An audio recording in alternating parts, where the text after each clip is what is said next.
Good afternoon. We're here to take a few steps back and start earlier in the progression of disease. We will now hear something about new hormonal indications in hormonal sensitive disease. And I think we can start with the first lecture. I'm very proud to present a good friend, Pedro Nunes, who we usually like to hear. Good afternoon, dear colleagues. For me, it's a real pleasure and an honor to be here with you. I'd like to thank Dr. Calais for this kind invitation to share some thoughts with you about this interesting topic. I'm a neurologist. I work in this big hospital in Coimbra, and I believe I live in a special environment. In my hospital, we take care of the prostate patients from the beginning until the end. It's not usual in Portugal, but we see these patients from the diagnostics, we operate on them, and we also take care of about the chemotherapy. So my talk is not going to be a war between urology and oncology, since for the bad and the good, we keep these patients until the end. And this is a very interesting topic because it was very easy to treat prostate cancer when we just have some basic weapons. It was very easy to stratify in 3 or 4 stages, and it was very easy. Localized, we do surgery or beams, locally advanced hormones and beams, and the advanced stages, just hormones. But the 21st century brings us new weapons and new tools, so now it's becoming a little bit more complex. We now don't operate patients we used to operate some years ago. We extended surgery until some more advanced stages. We have now new drugs to treat the metastatic castration-resistant patients, and even in the hormone-sensitive metastatic prostate cancer, we have some tools to deal with oligometastatic disease, and I believe it's just here that we should treat the primary. I disagree with Professor Estevão Lima when treating those prostates over there. And the theme that I will talk with you is about this. Fortunately, in the last 2 years, we have new tools to treat these patients. We now have, based in 3 large trials, new tools to deal with this disease, and with some benefit in overall survival. I believe that in developed countries, the newly diagnosed prostate cancer with metastasis is becoming rare. I believe in the States 5 to 6%, perhaps in Portugal more, but I believe this is a very heterogeneous disease, and during the last years we just make little differences about the findings of Huggins in the 40s. During the Varcourt trials, the median survival of this disease was perhaps 2 years, and during the next 50 years we just put some 1.5 months in the overall survival with a complete blockage. All the other alternatives and all the other strategies that we tested didn't add any benefit in terms of overall survival. So even in the time that we have some life-prolonging therapies in the more advanced stages, our patients don't live long enough. So it remains a deadly and nasty disease, this kind of disease. Of course, this is an heterogeneous disease with a high volume, newly diagnosed disease with less overall survival than relapse over local treatment. That is perhaps the most common situation we have right now, and we need new weapons. We already talked about in oligometastatic disease about the treatment of the primary and the metastasis-directed therapy, and we know that chemo-hormonal therapy is advantageous in some patients, and we have now new hormonal therapies, namely abiraterone, to treat these patients. So our philosophy is changing. We are now taking a much higher burden of treatment in the initial phase of this disease, instead of adding small steps in trying to have the longer overall survival that we can. You all know that in 2015 we have the results of these 3 trials, and that our guidelines taught us that chemohormonal ADT plus docetaxel for 6 cycles increased the overall survival, at least for high volume, poor risk patients. But it seems that long-term effect on overall survival lessens with time, with the new follow-up of these studies. And we revisited the complete blockage. Now we can use these new androgen receptor targeting drugs to see what is the effect. And we had 2 large trials. This is the Latitude design.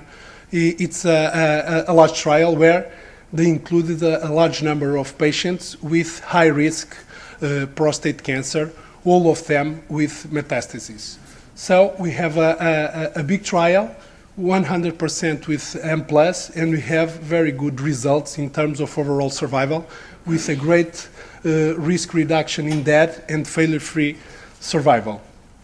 We had these graphs that clearly shows the separation between our previous standard of care, that is androgen deprivation therapy, castration, and when we add some new drugs, new hormonal drugs. This data didn't come alone. We have the STAMPEDE, the multi-arm UK trial that you all are aware. These are the ABI arms. This is a very different population. Not all of them are M+. We have newly diagnosed high-risk patients, M+, N+, or any 2 of these criteria, T3 to 4, PSA above 40, or Gleason 8 to 10, or recurrence after primary therapy. Also, just 5% of the patients had prior local therapy. The results are also very, very good, with a risk reduction in death at about 40%, and a failure-free survival of, with a hazard ratio of 0.29. So these results come, and our practice will now change for sure. We can analyze these results, and we can see that with a shorter follow-up than the studies with chemotherapy, we already have some benefits. And this is because these are poor prognostic groups. It means that the great majority of patients in these 2 large trials are poor prognostic patients, and that's the reason why we have these results. We still don't have any data set about low volume oligometastatic patients in these settings. It's not all about the duration of life. We have some data also about the quality of life. This is the mean change in the worst pain score, and we see that the abiraterone arm was consistently better from the beginning, with a decrease in the pain. This is very important for the quality of life of the patient, and also the questionnaires about the quality of life showed a consistent improvement in the quality of life in the arms where abiraterone was added. And it was added at a cost, so no added secondary effects. In the adverse events that we see here, we didn't have any unexpected adverse events besides those we are used to see in the metastatic castration-resistant setting. Perhaps a little bit more of hypertension in the Latitude study, but nevertheless some hypertension, hypokalemia, liver alterations, hyperglycemia, all the secondary effects that we were used to see in the other setting. And we compare here with the secondary effects that we had in the chemohormonal studies that we see. It's a completely different profile of adverse events. Here, a more acute adverse events with some serious events with febrile neutropenia and some pulmonary disorders. Here, perhaps a more insidious, long-term, low-grade toxicity, different kinds of toxicities. Nevertheless, there was some high percentage of patients that had to led to treatment stop in both arms of the Stampede in the Latitude trial. More in the Stampede arm, where it reached 20%, less in the Latitude, and the overall median time to discontinuation was 3 years in both trials.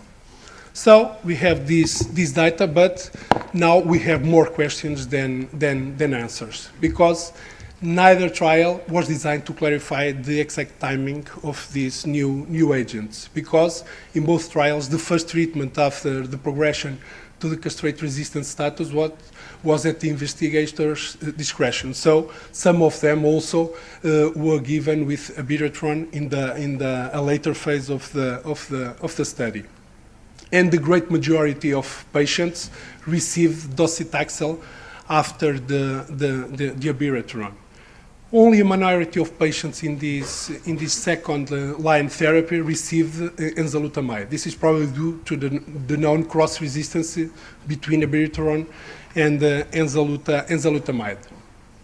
And another unanswered question is the disease burden.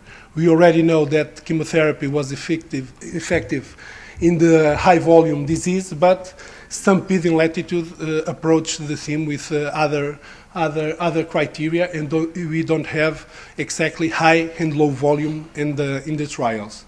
But we know from the Stampede trial that the hazard ratio was very consistent between metastatic and non-metastatic patients, which can lead us to think that this strategy should not be restricted to the high-risk group, and perhaps other low-volume patients perhaps can benefit with this approach. This is a trial about adding the treatment of the primary, and we should never forget that sometimes it's useful also to treat the primary or to treat the metastasis before we can give some of the new drugs. And there are some trials going on in trying to evaluate if it's even better to give the doublet or the triplet, castration plus docetaxel and abiraterone or other androgen receptor targeted therapies. And don't forget about the local therapy in some patients. We'll have results of this trial perhaps in 1 or 2 years, and I believe it will be also changing our practice when it goes out. The benefit of other AR-targeted agents, we don't know. Perhaps we can guess there are some trials going on trying to evaluate the role of other agents in this setting, and we must wait for the results. But perhaps the most hot question is the decision between doing chemohormonal therapy or this new hormonal therapy. And it of course will depend on the disease and patient characteristics, the general patient and doctor preference. The cost is of course a matter of debate, and it is already debated here, and we still don't know the long-term ratio between risk and benefit in all these patients. For sure there are specific side effects, docetaxel with some acute toxicity, the Abi plus prednisolone perhaps with long-term, more insidious, but also some toxicity that we still don't know in the long term how it is going to be. We don't have direct comparisons, but there are some abstracts. This one was presented last year in the ESMO, and this is some Bayesian analysis in direct comparisons, and it seems that abiraterone has a greater reduction in the progression and death instead of docetaxel. For sure, there are some direct comparison. These are arms from the Latitude trial. There was a period when they were recruiting for both arms, the Abi and the docetaxel, and they gathered almost 600 patients, and they compared the results. And here is the free failure survival, and it seems that Abi was superior to docetaxel. But the same author cites also point that perhaps the most significant differences favoring EBI is to delay the PSA rise. We don't have a very good evidence favoring the radiologic evolution of those two arms, and no good evidence of a difference in major clinical outcomes like the skeletal events, like the co-specific mortality and the overall survival. So it is logical that a drug that affects strongly the androgen receptor keeps the PSA low for longer time than a cytotoxic drug like docetaxel. Of course, in the future, we will need some biomarkers. This is a recent paper published where they tried to phenotype some prostate cancers, and they divided it in two types, the luminal and the basal types, and they, in the luminal types, luminal type B perhaps seems to respond better to androgen deprivation therapy, and perhaps in the future we'll have some kind of biomarkers that will guide us in the best therapy to choose upfront to add to our androgen deprivation therapy. This is a chart where I try to resume what I think about the theme. It's very hard to decide what is the best drug to do up front with our castration. In terms of efficacy, they are quite similar. This is in green, but it was not supposed to be in green. It's the same. In terms of convenience, perhaps it's more convenient to have a pill than to have a chemotherapy. The adverse events in the short term, they are better for EBI, but in the long term, we still don't know, but they seem worse for abiraterone. Toxic deaths, perhaps only in the docetaxel. If we have a very frail patient, we can't give cytotoxic therapy from the beginning, but if we have a very high burden of disease, a very nasty disease, perhaps it's more logical to start with docetaxel, even thinking about the rationale of sequencing new drugs after that. And for sure, the terms of costs that before we have generic abiraterone are much favorable for the docetaxel. In the future, we'll have for sure biomarkers that will guide us our options. During the last 2 years, we had these big trials. I believe this is a great progress. We had almost 1 year to the overall survival of these patients, and all our guidelines already collect this fact. The EU guidelines published earlier this year, the NCCN guidelines that also have both options, but we are still dealing with a very nasty disease, and we can't still cure this disease, but life is also a deadly disease. Thank you so much.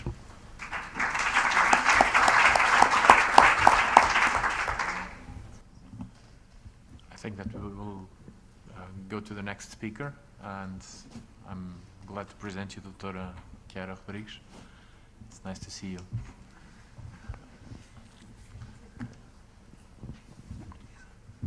Okay, so let me just try and understand this part. Do you have the... Sorry. Sorry, I have to take it back. Okay, so hi, thank you for the introduction, and I would like to start with thanking the organization for this invitation to be here with you today. So with no further delays, I'm going to focus this session on upfront chemotherapy in metastatic hormonal-sensitive prostate cancer. I have no disclosures. And so I'm going to start with a brief introduction into the subject, then go into more detail of the clinical data that we have so far, and finish the presentation with some final remarks in an attempt to answer the question, upfront chemotherapy, yes or no? So basically, androgen deprivation therapy has been the mainstay of treatment of hormonal sensitive disease since the 1940s. But we do know that most patients will develop resistant disease, and that before new active drugs were introduced, these patients had a median survival that was about 30 months. So several attempts have been made in order to improve outcome in these patients. So docetaxel first shown efficacy in the hormonal-resistant disease and was approved for that in 2004. So later on, the question was asked, could we improve overall survival of these patients by shipping upstream the use of docetaxel into the hormonal-sensitive setting? And so in order to answer that question, 3 phase 3 randomized trials have been published. The first one is the French experience, the JETUC 15, and this was a negative trial. But later on came the US experience with the Charted trial, and then the UK trial with the Stampede. And these were both very positive trials and showed to date one of the biggest impact in survival exhibited in prostate cancer. So off to start with the JETUC 15. So this was a randomized trial that randomized 385 patients either to docetaxel for 9 cycles plus ADT versus ADT alone. Its primary endpoint was overall survival at 3 years, and secondary endpoints was biological and clinical, PFS, quality of life, and toxicity.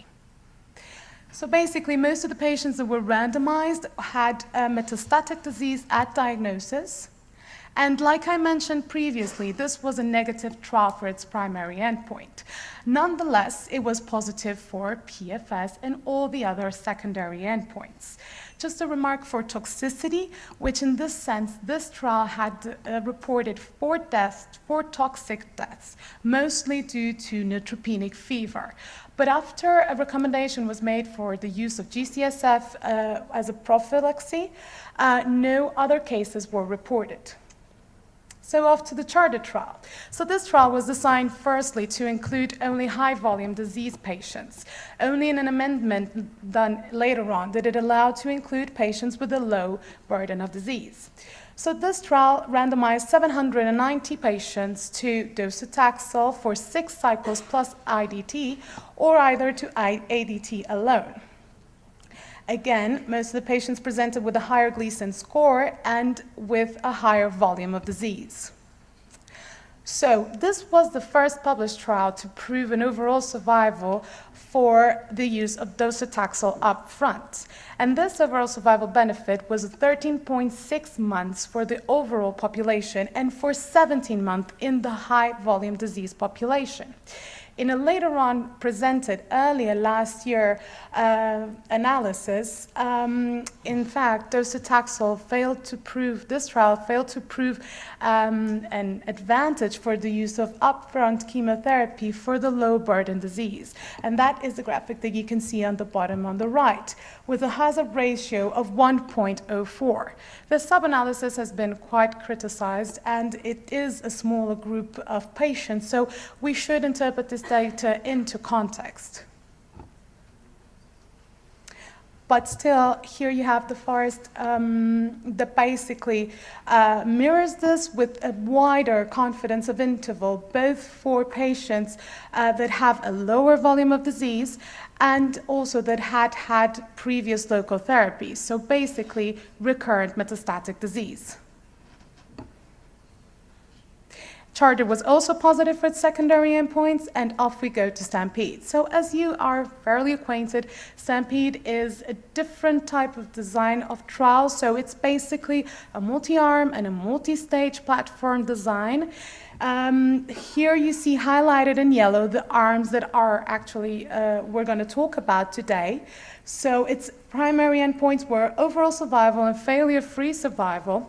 It randomized a total of 2,962 patients throughout these 4 arms of treatment.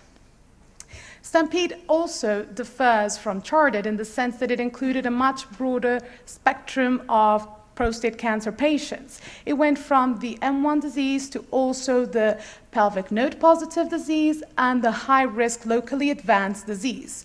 Nonetheless, keep in mind that more than a half of the patients that were randomized for this trial were actually newly diagnosed M1 disease.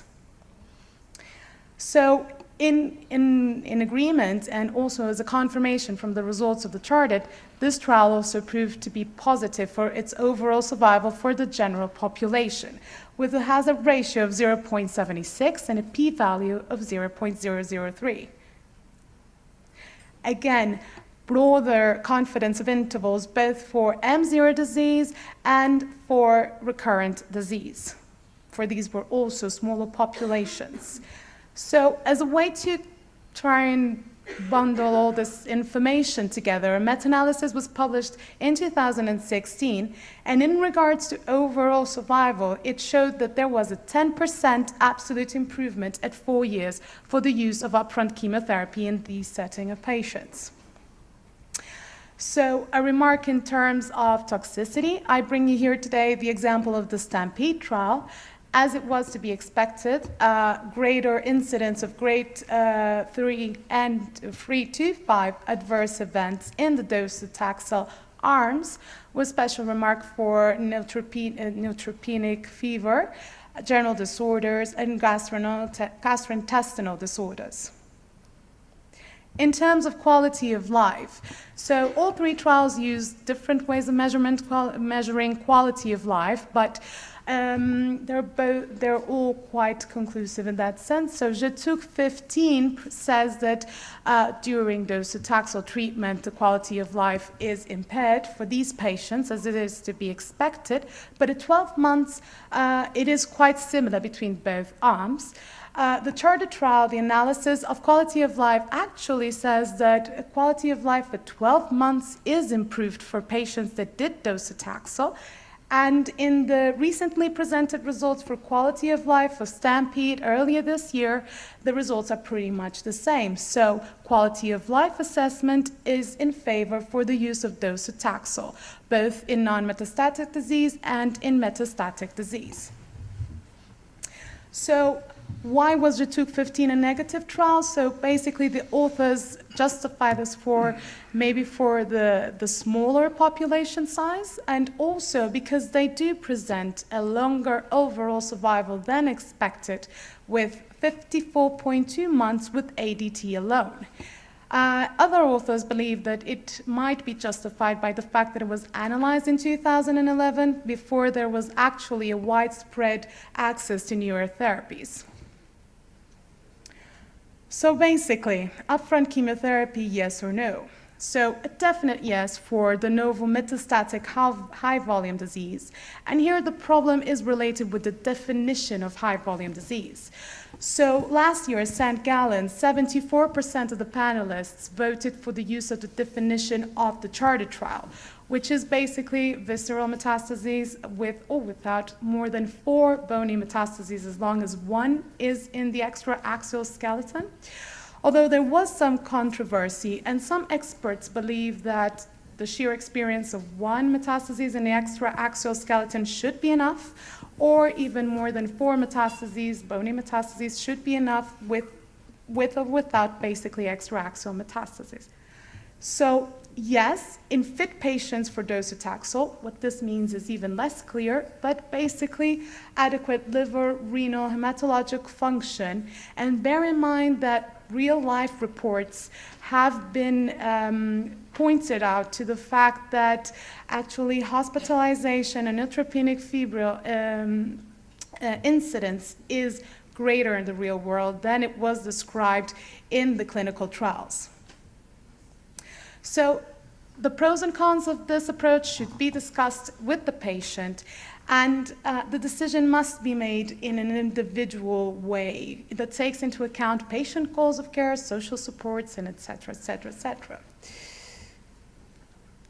So what about the relapse high-volume metastatic disease? So probably yes, but again, the updated results from the CHARTER presented earlier last year were also negative for the subsets of patients that were previously exposed to local therapy, with a hazard ratio of 0.97, but with a confidence of interval that included the number 1.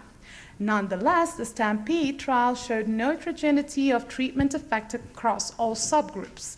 So in light of this evidence, 74% of the panelists at St. Gallen last year voted for this approach in this setting of patients. What about low-volume disease? Then there probably the answer is more inclined to the no. Both the CHARTER trial, again, like I said previously, was negative for this subset of patients, And basically, the STAMPEDE trial information is probably not mature enough to draw these conclusions. Maybe in the near future, we will have more information to answer this question. And lastly, how should we be doing this? So basically, continuous ADT, we can all agree with that. So docetaxel in a 3-weekly regimen is a good option, although some experts may believe that you may do it in a 2-weekly regimen. So when to start chemotherapy? Basically until up 3 months since the beginning of ADT. And bone marrow toxicity remains basically the main concern. And still, the use of G-CSF is recommended by international guidelines in high-risk patients. What about daily use of steroids? This was used in the STAMPEDE. Yet again, St. Gallen didn't, the majority of panelists did not vote for this approach. And how should we be following up these patients? So basically, probably PSA measurements, since this was what was done in STAMPEDE and CHARTED, and with the use of imaging when there was resistance to treatment or as clinically indicated. So basically, questions for the future, most of them were already discussed. How do we select patients who will consistently benefit from this treatment approach? Is this benefit based only on biology of the disease or a window of opportunity? We don't know. And is there a place for upfront chemotherapy in low burden disease and in M0 disease? Probably updated results of STAMPEDE will answer that to us. And how do we integrate chemotherapy in the expanding landscape of evidence of therapies in this setting, as was previously presented by Dr. Pedro Nunes? So, how do we address the approximate 20% of patients that have aggressive disease and do not benefit from this approach? Basically, what do we do in subsequent lines? So thank you for your attention.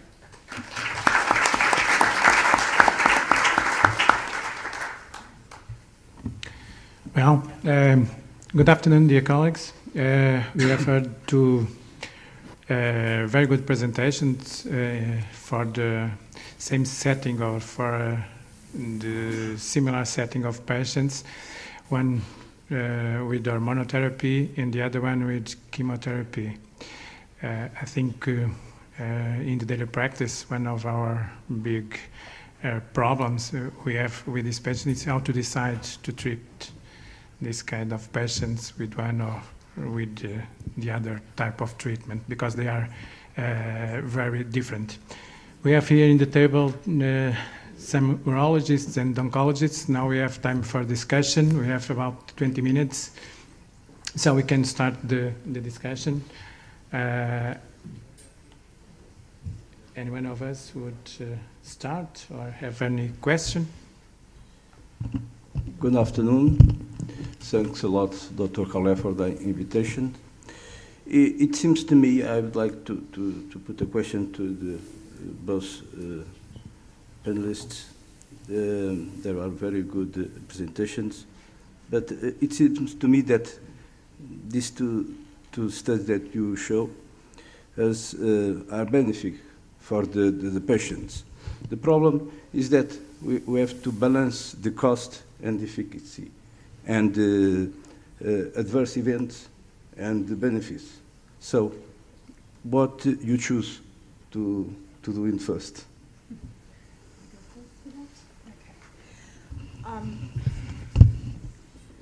So basically, yeah, that's the million-dollar question, I think. But it is true. In terms of expenses, well, then it weighs in favor of docetaxel, clearly. It is a six-cycle treatment, then you finish it. As to abiraterone, you do it for a very longer period. And in terms of costs, it is indeed superior.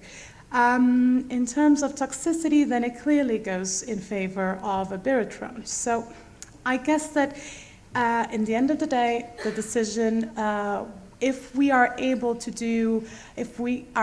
choose what we're going to do, I think that based on our experience in the metastatic resistance setting, we are probably going to go more for abiraterone in this case, because it is better tolerated and probably a better option for these patients.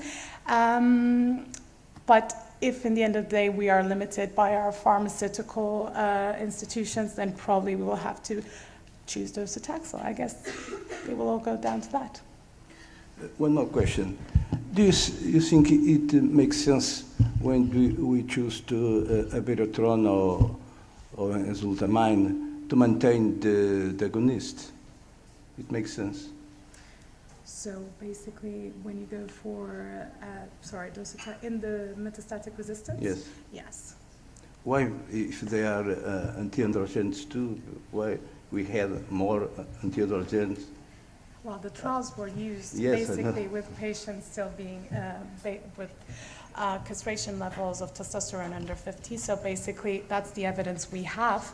But if you ask me biologically, I think that the sheer fact that androgen receptor modulators have an effect in metastatic resistant disease, or we call castration resistant disease, shows that the tumor is not totally independent of that, in that way of growing. So for me, it does make sense to use castration. It is the evidence we have, but biologically it does make sense for me. I don't know if any of the other panelists have something. We always maintain the castration, and thanks for the question. I believe that we have enough evidence to offer these approaches to our patients. The guidelines clearly stated that there are 2 or 3 state-of-the-art options that our patients have, and it will depend on many things, the option we have. I must say that I don't have many experience with this hormonal in the hormone-sensitive patient, because it's too soon to have this experience, but we have been doing the shorter docetaxel for 2 or 3 years. I believe that in the future, many things will come along to decide. First of all, the access to drugs. Okay, many of us have access to both drugs. Others perhaps don't have this easy access, and costs must be one of the items that we must take care of. And the other one is the disease. In cases where we don't have any clear contraindication for any one of the drugs, we'll have to choose.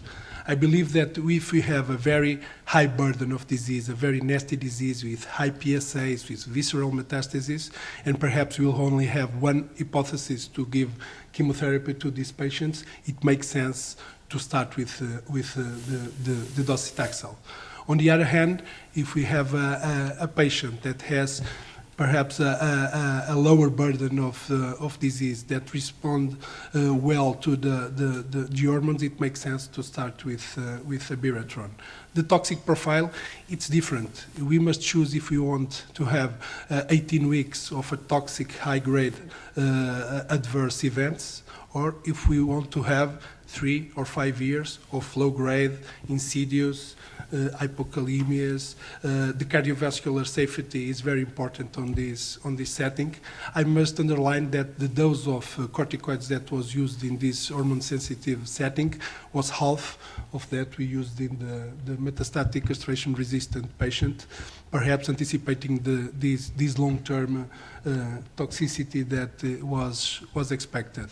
So I don't know, but perhaps patients also have a word to say. I guess that if we gave patients the option, they will choose the pill first. Okay. Okay, Miguel. Thank you, both speakers, for the excellent presentations. I have a question for Dr. Pedro Nunes. In these kind of patients that you select docetaxel according to Charted, and you have a good response, you have a good clinical outcome, the performance status is improving, the PSA is decreasing, but after 6 cycles you still have a significant burden of disease. And sometimes we have these patients. Do you feel tempted to proceed a little more with docetaxel, trying to improve the response, or you do the Charted as stated and you finish at the 6 cycles? right now we have been doing just six cycles. But I believe that this patient perhaps will benefit of our other cytotoxic options. I don't know if docetaxel or cabazitaxel in the metastatic resistant setting.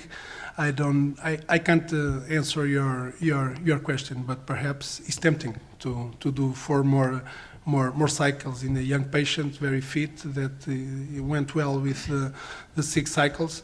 But I believe we don't have any evidence to say it's positive to give them 4 more cycles. I believe that the question is, what are we going to give to this patient in the metastatic castration-resistant setting?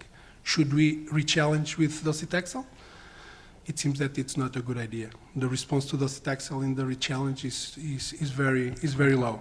Should we try an androgen receptor targeted agent? Perhaps. It seems that it's the wise option is to choose abiraterone or enzalutamide in this setting. Okay, any question from the audience? Yeah, it's over there.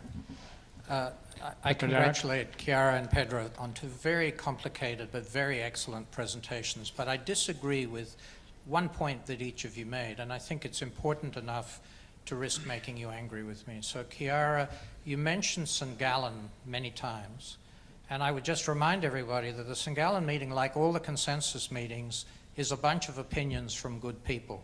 So when a bunch of good people get together and say, we're going to drop prednisone out of the regimen, it's a little bit like when my wife tells me how to cook something and I leave the salt out because I can't find it. It never tastes as good. So prednisone is an active agent. We don't know what its contribution is in the Stampede formula. So for a bunch of very smart people who say, nah, we'll leave it out, maybe it's okay, but to quote it as if it's proof, I think is a little dangerous. On the issue of local treatment, it's always very embarrassing for me to agree twice in the same meeting with Anthony Zeitman, but I really want to just once again talk about local treatment, and you raised this issue, Pedro. The National Cancer Database is a very bad database.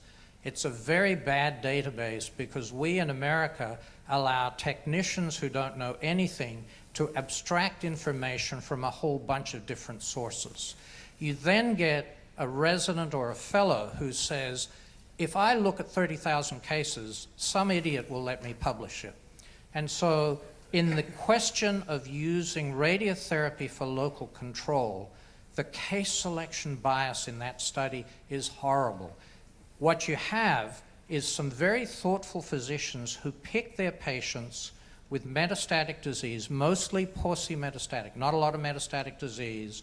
They're in good shape, and they figure they'll be well enough to tolerate the radiotherapy. That is then compared against all the people with metastatic disease who are deteriorating rapidly, and some who aren't. But the point I would make, as Anthony said, there are randomized trials that will take a very long time to complete, but the NCDB, the National Cancer Database study, is horribly flawed. I have to be honest, I would have rejected that if I had been lucky enough to see it at a journal, because I think it's rubbish. I agree with you, and I just pointed out the local treatment in the context of oligometastatic disease, and it's not the only study that points out that. There is a growing body of evidence that local therapy and metastasis-directed therapy has its role in the oligometastatic setting, okay? Not as the previous case that we saw before, where I completely agree. Highly selected patients. Thank you. So I would just like to make a quick poll by show of hands. Who already has done docetaxel in the hormone-sensitive metastatic patient? And abiraterone? Okay. And a question for the panels. We already approached this. It's in the hormone-sensitive. The dose of the corticoid was only 5 milligrams, and in the hormone refractory, it's 10 milligrams. Should we continue to use 10 milligrams in the hormone refractory? I believe that 5 milligrams is off-label. Okay, if we must stick to the indication, we must use 10 milligrams. Okay, and I believe we will use 10 milligrams. Okay, and we are not afraid of the long-term effects. My department is a renal transplantation department. We are not afraid of the corticoids, and we are not afraid of the long-term effects, and perhaps we can taper it at long time. But I believe that the indication is for 10 milligrams. Yeah, but this is a good question, but this difference between the use of docetaxel and the Biratron is mainly due, I believe, because we don't have the indication and approved and reimbursed for Biratron, so we have some difficulties to access to the drug in this setting. So probably in the near future we have different numbers. But I have one question for Pedro and for Chiara too. Excluding the financial costs of both treatments, if I understood well, you recommend the use of docetaxel only for patients with a very high volume disease and rapidly progressive. But we know that this kind of patients are probably less than 10% or 5% of patients that we have in our daily practice.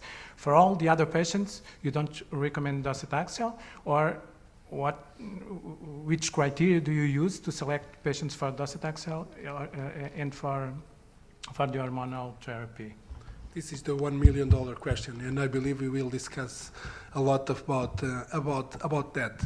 The EAU guidelines clearly state that we should offer both options to the patient. It seems that will be the patients that will choose the option. I don't agree with that fact, but we can try to pick some clues here and that to try to refine our shoes.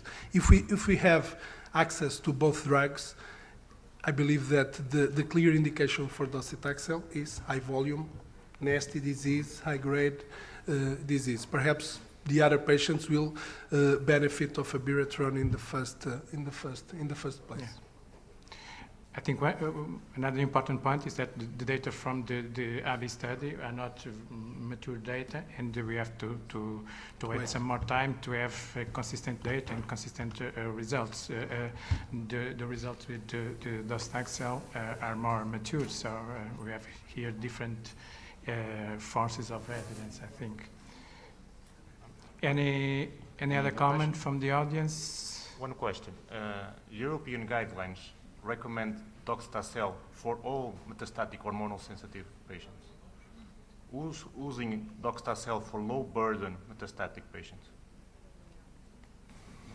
Okay, I have to leave. So the real question is who can be spared the toxicity of treatments and not lose survival. And everybody agrees with that. Perhaps Chiara can make a comment on this, the low burden group of patients. I believe that we must give our patients the most of therapeutic lines that we can, okay? And in this setting, we shouldn't lose the opportunity to give chemotherapy, okay?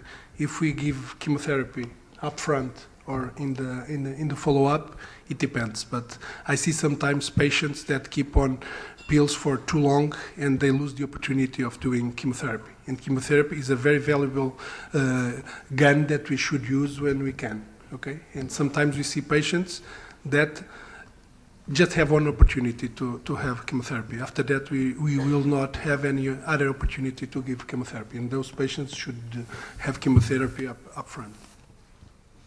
Yeah, that's true, but we know that febrile neutropenia in the trial was about 12%, and we know that in practice it rises to about 20% or more according to studies. So, and we know that some grade 5 toxicities occur. So we have to balance this efficacy with this risk, and we have to discuss this with patients, and we have to keep this in mind.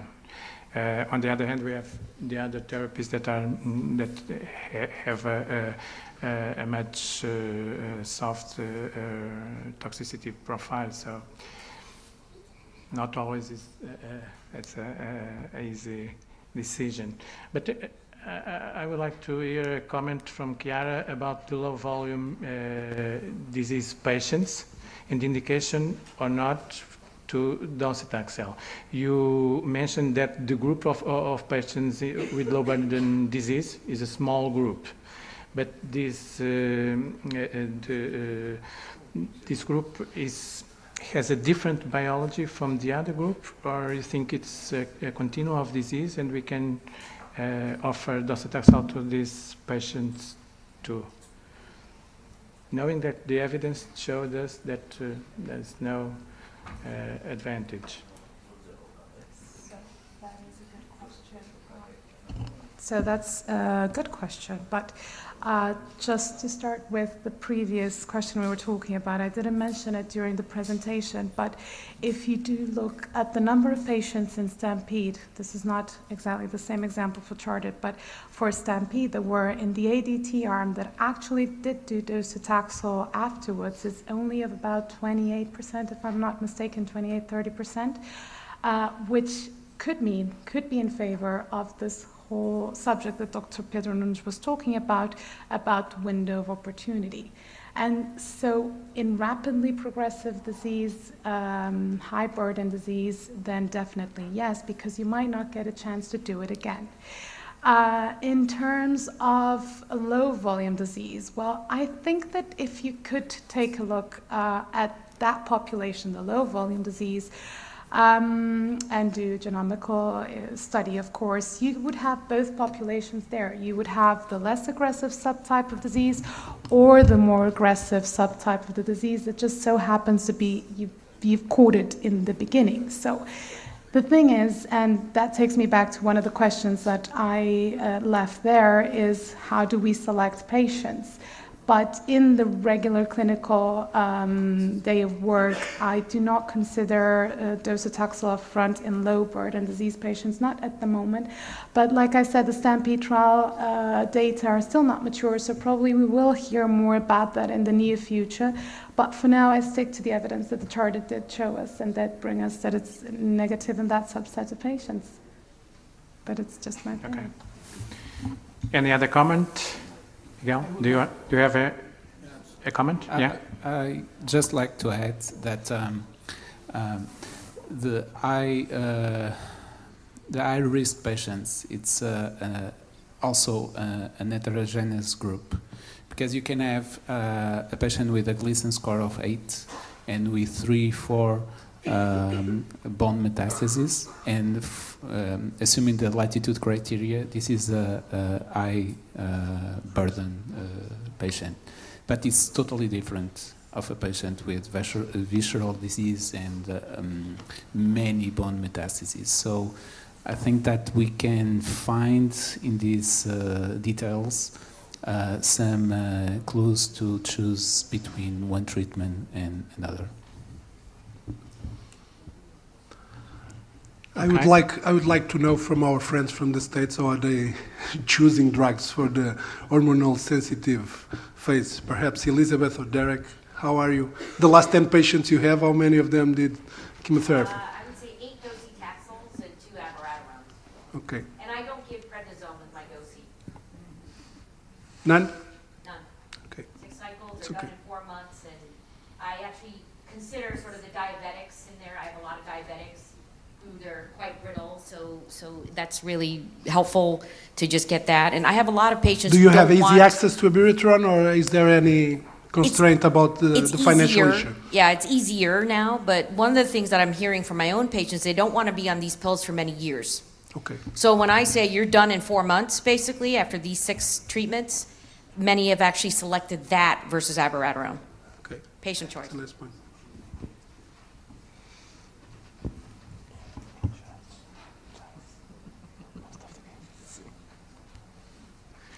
Okay, if you don't have any comments, we stop here this session. Thank you very much.